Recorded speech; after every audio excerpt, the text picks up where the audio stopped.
नमस्कार दोस्तों, महाराष्ट्र में बदलापुर अत्याचार की घटना पूरे राज्य में तेजी से फैल गई है। पिछले 8 घंटे से नाराज नागरिकों ने रेल रोको आंदोलन शुरू कर दिया था। इस घटना की देश भर में निंदा हुई है। राजनीतिक पार्टियां भी इस पर अब रुख स्पष्ट करती नजर आ रही है। आपको बता दें कि ठाकरे गुट के नेता आदित्य ठाकरे ने राष्ट्रपति द्रौपदी मुर्मू से शक्ति कानून को लेकर फैसला लेने की मांग की है। उस संदर्भ में आदित्य ठाकरे ने आज ट्वीट भी किया है। आदित्य ने अपने ट्वीट में लिखा है कि हर दिन हम महिलाओं के लिए सेल्फ डिफेंस क्लास शुरू करने के बारे में सोचते हैं, जो हमने पहले किया था, लेकिन मेरे दिल में एक गहरी आवाज़ मुझसे पूछती है कि क्यों, और भले ही हम जल्द ही क्लास शुरू करने जा रहे हैं, दुर्भाग्य से समय की मांग है। सवाल क्यों बना हुआ है। हम देश भर में आए दिन छेड़छाड़, बलात्कार की घटनाएं सुनते हैं, जो हमें क्रोधित और बीमार बनाती है। इसलिए हम त्वरित न्याय, निष्पक्ष न्याय और दोषियों के लिए कड़ी सजा की उम्मीद करते हैं। मानवता के खिलाफ अपराध के प्रति पूर्ण असहिष्णुता का एक गंभीर उदाहरण बलात्कार है। आज बदलापुर की केस सुनकर मैं हैरान रह गया। रेप तो रेप होता है, कहीं भी उम्र का अंतर नहीं होता। हम न्याय चाहते हैं, हम कड़ी सजा के उदाहरण चाहते हैं, जिससे इन बलात्कारियों के मन में डर पैदा हो। मुर्मू जी लंबे समय से लंबित महाराष्ट्र शक्ति विधेयक को अपनी सहमति देंगी, जो महिलाओं के खिलाफ अपराध अधिनियम को सशक्त बनाएगा। ऐसी बात आदित्य ठाकरे ने अपने ट्वीट में कही है। तो वही आपको ये भी बता दें कि मुख्यमंत्री ने बदलापुर स्कूल में लड़कियों के साथ दुर्व्यवहार को बेहद गंभीरता से लिया है और चेतावनी दी है कि अगर ऐसी कोई घटना हुई तो संस्थान के प्रबंधन के खिलाफ कार्रवाई की जाएगी। उन्होंने ये भी निर्देश दिया कि मामले को तुरंत फास्ट ट्रैक कोर्ट में चलाया जाए, ताकि आरोपियों से सख्ती से निपटा जा सके। मुख्यमंत्री ने इस संबंध में पुलिस आयुक्त से भी चर्चा की है। उन्होंने ये भी जांच करने का निर्देश दिया कि स्कूलों में सखी सावित्री समिति का गठन किया गया है या नहीं, जैसे ऐसी घटनाओं को रोकने के लिए स्थायी ठोस उपाय करने की बात कही है। तो वही उप मुख्यमंत्री देवेंद्र फडणवीस ने ठाणे पुलिस आयुक्त को बदलापुर घटना के शुरुआती चरण में कार्रवाई में देरी करने वाले बदलापुर पुलिस स्टेशन के वरिष्ठ पुलिस निरीक्षक, सहायक उप निरीक्षक और हेड कांस्टेबल को तुरंत निलंबन करने का आदेश दिया है। उप मुख्यमंत्री देवेंद्र फडणवीस ने जानकारी दी है कि बदलापुर की दुर्भाग्यपूर्ण घटना की तेजी से जांच की जाएगी और मामले को फास्ट ट्रैक कोर्ट में चलाया जाएगा और वरिष्ठ वकील उज्जवल निकम को विशेष लोक अभियोजक के रूप में नियुक्त करने का निर्णय लिया गया है। तो देखा आपने, बदलापुर घटना पर अब राजनीतिक दल जमकर विरोध कर रहे हैं। ऐसे में देखना होगा कि आने वाले दिनों में आरोपियों को क्या सख्त सजा मिलती है।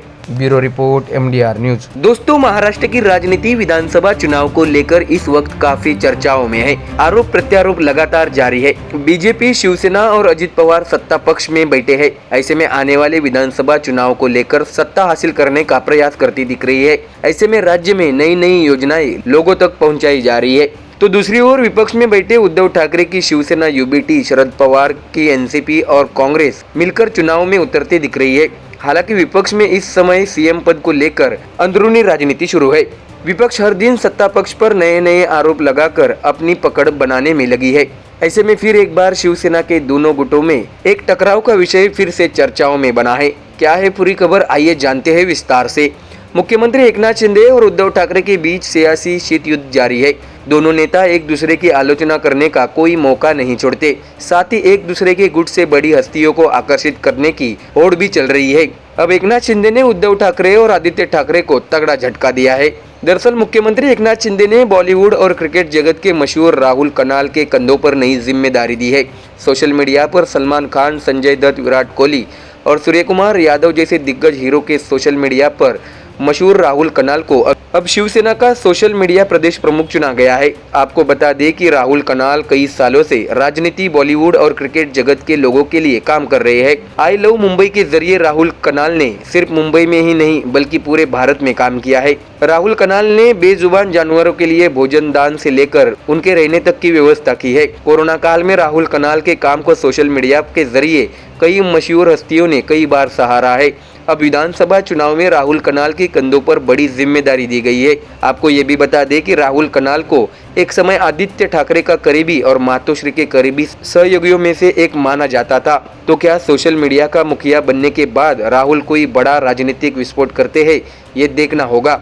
ऐसे में CM शिंदे की इस राजनीति से उद्धव गुट में चर्चा का माहौल काफी गर्म है। ऐसे में देखना होगा कि आने वाले दिनों में शिवसेना, UBT इस पर कैसे जवाबी हमला करती है। Bureau report, MDR news.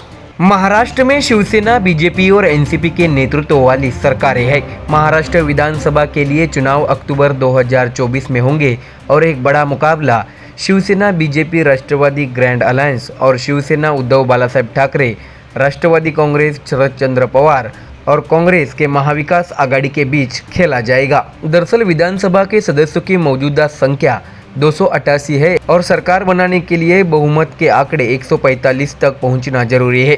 फिलहाल 105 विधायकों के साथ बीजेपी सबसे बड़ी पार्टी है। आपको बता दें कि इस चुनावी माहौल में उद्धव ठाकरे पर बीजेपी के एक नेता ने जबरदस्त घणाघाती राजनीतिक वार किया है। दरअसल बीजेपी नेता आशीष शेलार ने कहा है कि उद्धव ठाकरे ने कहा कि महाविकास आघाड़ी का फॉर्मूला है कि वही मुख्यमंत्री होगा जिसके पास ज़्यादा विधायक हो। मुख्यमंत्री पद के लिए जिस पाखंडी भूमिका की तलाश की जा रही थी उस पर अब उद्धव ठाकरे ने अपनी बात रखी है। आपको बता दें कि मुंबई बीजेपी अध्यक्ष विधायक आशीष शेलार ने शुक्रवार को इन शब्दों में ठाकरे की आलोचना की कि मुख्यमंत्री पद को लेकर ठाकरे गुट की तारे जमीन पर आज की सभा में देखने को मिली। उन्होंने ये भी कहा कि उद्धव ठाकरे की पार्टी गद्दार शिरोमणि है। शेलार ने बताया कि उन्होंने यह बयान इसलिए दिया है क्योंकि दिल्ली में बैठक करने के बाद भी उन्हें मुख्यमंत्री पद नहीं मिल रहा है। ये लड़ाई लात घुसों तक नहीं पहुंचनी चाहिए। वे इस बात पर अड़े हुए हैं कि सामने वाली पार्टी को चुनौती देते हुए स्वतंत्र पार्टियों को ताकत दी जाए। आशीष शेलार ने ये भी कहा है कि हम महाराष्ट्र के गद्दारों को रोकने के लिए काम कर रहे हैं। उन्होंने बताया कि उद्धव ठाकरे के मुख्यमंत्री रहते महिलाओं पर अत्याचार हुआ। वह महाराष्ट्र विरोधी है क्योंकि उन्होंने महाराष्ट्र के हित में प्रस्ताव का विरोध किया। आशीष शेलार ने बताया कि हम महाराष्ट्र के गद्दारों को दफनाए बिना नहीं रहेंगे। उद्धव ठाकरे की पार्टी गद्दार शिरोमणि है। शेलार ने कहा कि आपने महाराष्ट्र के मतदाताओं को धोखा दिया, अब दूसरों पर उंगली मत उठाइए। साथ ही आशीष शेलार ने वरिष्ठ नेता शरद पवार की भी आलोचना की। अपने भाषण में पवार ने दावा किया कि संविधान पर संकट अभी भी खत्म नहीं हुआ है। शेलार ने कहा कि इस उम्र में पवार को झूठ बोलना शोभा नहीं देता। शरद पवार का बयान पूरी तरह से झूठा है। संविधान में सबसे ज़्यादा बदलाव कांग्रेस ने किए हैं, तो पवार साहब अपनी आंखें खोलो। प्रधानमंत्री ने कानून को ताकत दी है। उन्होंने कहा कि पवार साहब झूठ फैलाने की कोशिश न करें। इससे पहले सभा में बोलते हुए शिवसेना ठाकरे गुट के प्रमुख उद्धव ठाकरे ने अपील की कि पृथ्वीराज चौहान और शरद चंद्र पवार यहाँ मुख्यमंत्री के चेहरे की घोषणा करें। मैं उसका समर्थन करता हूँ। हालांकि सभा में मौजूदा कांग्रेस और एनसीपी शरद चंद्र पवार पार्टी के शीर्ष नेताओं ने उद्धव की अपील पर कोई प्रतिक्रिया नहीं दी। तो देखा आपने, चुनाव से पहले अब बीजेपी विपक्ष पर हमलावर हो गई है। ऐसे में आने वाले दिनों में आरोप प्रत्यारोप और भी तेज हो जाएंगे, इसमें कोई दोहराई नहीं है। Bureau report, MDR news.